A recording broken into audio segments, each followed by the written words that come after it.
Aujourd'hui, on va parler du routage. On entend souvent ce mot, mais qu'est-ce qui se cache exactement derrière un routage? Que faut-il comme données pour faire un routage et comment ça se présente?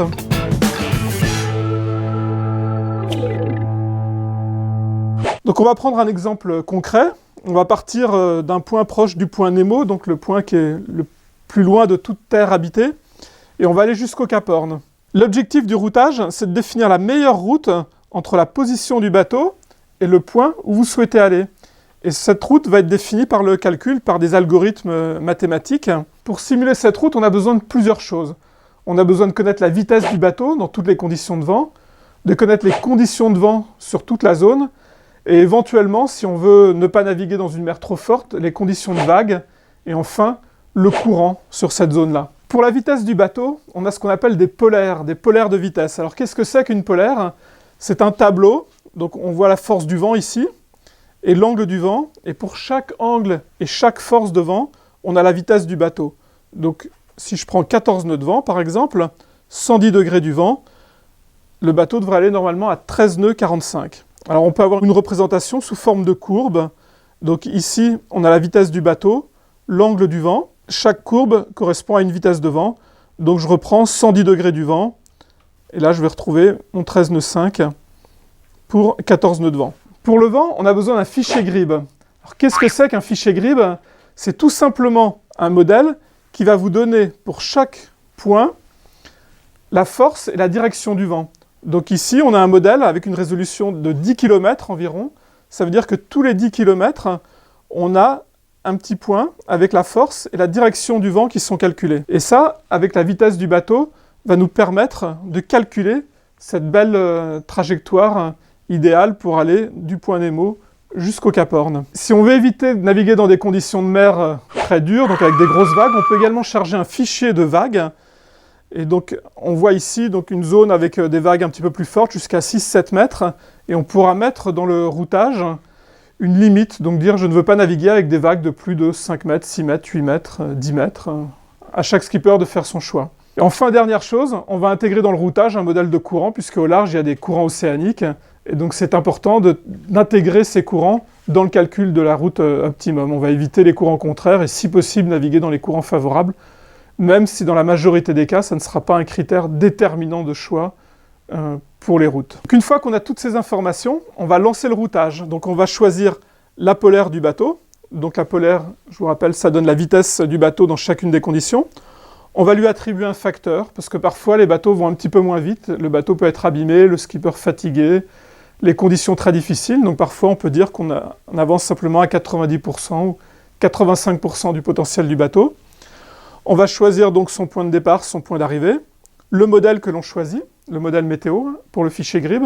Les skippers vont travailler généralement avec deux modèles, le modèle européen, dit CEP ou ECMWF, qui est un modèle à haute résolution aujourd'hui, environ 10 km comme on l'a vu, et un modèle américain d'autre part, le GFS, et ils vont comparer les routes produites par les deux modèles pour voir si c'est cohérent ou pas cohérent.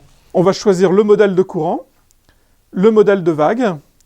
On va souvent mettre un coefficient sur le vent, puisque le vent est calculé à 10 mètres, mais les mâts sur le bateau sont plutôt à 30 mètres de hauteur, donc on mesure le vent plus haut que le vent du modèle. Donc on travaille souvent avec 110 ou 120% dans le sud.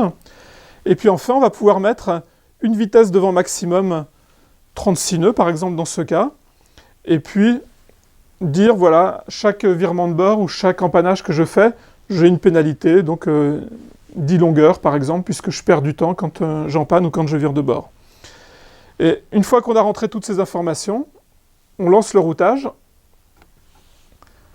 On obtient donc un routage qui est la route théorique, la route optimum, on va dire, en fonction des conditions de vent et de la vitesse du bateau. Alors ensuite, vous allez me dire c'est facile, mais tout le savoir-faire des skippers, c'est d'interpréter ce routage, parce que la météo, c'est pas une science exacte, les choses ne vont jamais se passer comme prévu, il y aura un petit peu de casse, il va falloir dormir, donc il y aura toujours des imprévus sur ce parcours. Et le savoir-faire des skippers, ce qui va faire la différence entre un skipper expérimenté et un novice, c'est l'interprétation de ce routage, la bonne compréhension du scénario. Alors pour ça, la première chose, ça va être de rejouer la route du bateau, donc faire avancer le bateau avec le système météo qui évolue en même temps. Et donc là, on peut jouer, on voit qu'on peut faire avancer le bateau dans le système météo, avec les dépressions et les anticyclones qui se déplacent. Les skippers vont ainsi mieux comprendre ce qui se passe. Deuxième chose, ils vont faire d'autres routages en faisant avancer le bateau un peu moins vite, un peu plus vite, avec un deuxième modèle météo.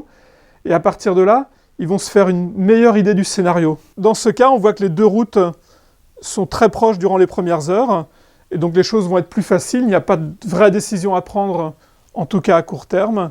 L'essentiel sera d'aller vite, de régler les voiles et de faire les manœuvres. On voit que le vent va forcir et va refuser. En quelques heures, il passera de 10 nœuds de nord, donc vent de travers, à 30 nœuds à 80 degrés du vent à peu près. Et donc ça va vouloir dire probablement 2 voire 3 changements de voile. Et puis beaucoup de réglages. Et donc il va falloir s'adapter, aller vite. Et puis dans 12 heures, avec les nouveaux modèles, on pourra refaire un routage et regarder ce que ça donne, voir si les choses ont changé ou si la route reste toujours la même. Aujourd'hui, on a une bonne fiabilité des modèles à 4-5 jours. Jusqu'à 6-7 jours, on voit les tendances. Et au-delà de 7 jours, souvent, ça varie énormément. Et donc, ça oblige à refaire un routage très très régulièrement. Alors vous allez me dire, les routages, c'est juste pour des coureurs océaniques? Pas uniquement. Si vous faites de la croisière ou si vous naviguez en famille, vous pouvez aussi faire un petit routage pour votre croisière. Ça vous permettra parfois de gagner quelques heures, éventuellement d'arriver avant la fermeture des bars et de boire une bonne bière au club le soir. Et puis surtout, ça amènera souvent un peu plus de confort, ça évitera de naviguer dans les conditions les plus difficiles, ou ça vous permettra de choisir une heure de départ un petit peu plus adéquate, d'éviter les longues périodes de calme, ou de terminer la traversée avec un vent trop fort par exemple. Si cette vidéo vous a plu, n'oubliez pas de liker la page Facebook et de vous abonner à la chaîne YouTube. Et rejoignez-nous la semaine prochaine pour d'autres vidéos. À bientôt!